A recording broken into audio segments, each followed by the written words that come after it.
kulankan looga hadlayay amniga toddobaad walba mar ay isugu yimaadaan laamaha amniga degmada Xudur waxaana kulankan shir gudoominayay gudoomiye ku-xigeenka amniga iyo siyaasadda gobolka Bakool Cabdulaahi Yiriiso iyadoona ay ka soo qayb galeen taliyaha ciidanka booliska degmada taliyaha saldhigga laamaha amniga degmada Xudur haweenka dhamaantooda waxa ay ka wada hadleen waxyaabihii uga qabsoomay amniga toddobaadkan gudoomiyaha guddiga amniga degmada Xudur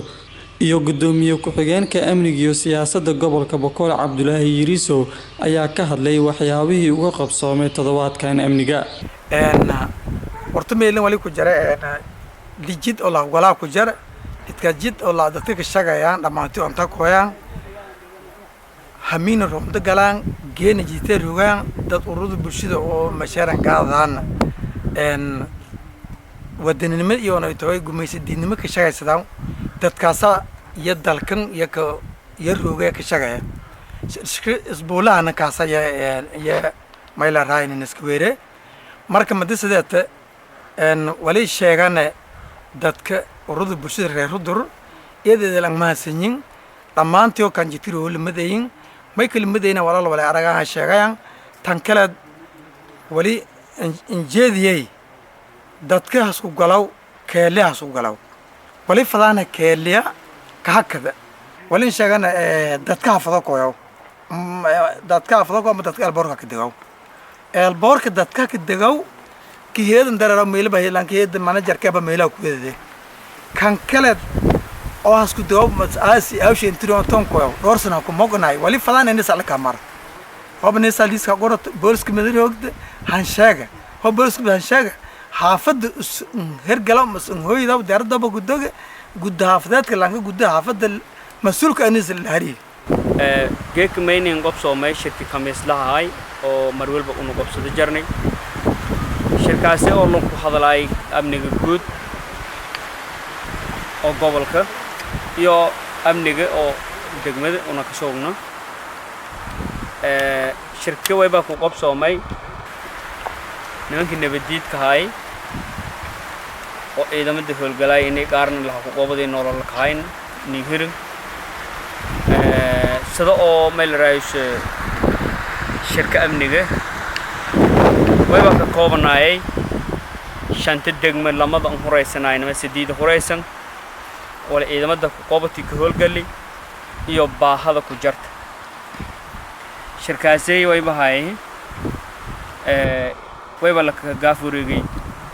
keelooyinkii oo nabadiidka ka dhuumalaysadayeen ama wadooyinka oo la howlgalay ciidamada ka howlgalaasi wala ku qabsoon maysan sheegay shacabka Xudur ama shacabka gobolka Bakool inay nimanka nabadiidka hamelayga hayaan inay oo wadooyinkii oo iyo hireen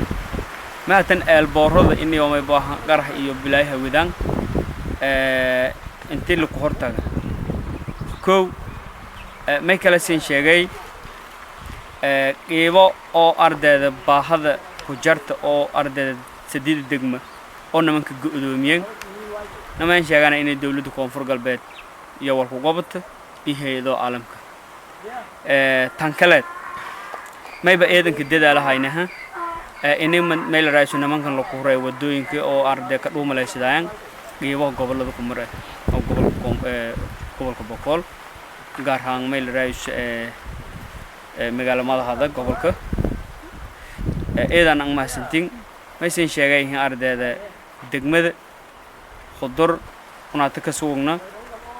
keelooyin badan ajar keelooyinkaasi abasho badan la gudbiyahay oo ardayda shacabka oo deegaanka may baa wadooyinka marana wadooyinkii may baa hor may wada kala isticmaalaan waan sheeganay in wadoodi oo furnay oo keelooyinka la rooga maraan cid walba may waa saasa ka maraan tan kale may kala sheeganay dadka gaar ama ciidamada ama mootooyinka inay hoog moodaan keelooyinka taasna may baa inay kuwaantaan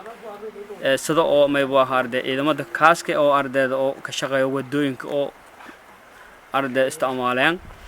Xuseen Maxamed Nuur Som News TV degmada Xudur ee gobolka Bakool